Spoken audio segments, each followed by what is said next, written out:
మనం ఎటువంటి లోయల గుండా వెళ్ళినా దేవుడు మనకు తోడుగా ఉండి, దేవుడు మన పక్షాన ఉండి ఆదరించి, బలపరిచి, ధైర్యపరిచి ఆ చీకటి కలిగిన లోయలో ఒక గొప్ప ప్రకాశవంతమైన వెలుగు మన మీద కుమ్మరించి దేవుడు లోయ నుంచి పైకి లేవనెత్తగలిగిన సామర్థ్యం కలిగిన వాడు. ఆడంధకార లోయలో ఉన్నప్పుడు దేవునితో మాట్లాడటం నేర్చుకోవాలి. కొండ మీద ఉన్నప్పుడు దేవుని గురించి మాట్లాడటం నేర్చుకోవాలి.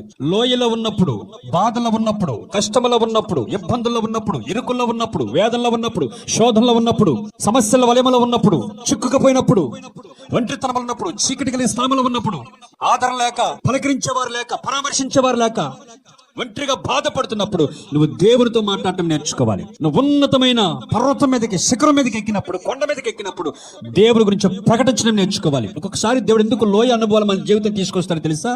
నువ్వు దేవునితో ఎక్కువ గడపాలని, దేవునితో ఎక్కువ మాట్లాడాలని, దేవునితో ఎక్కువ సంభాషించాలని.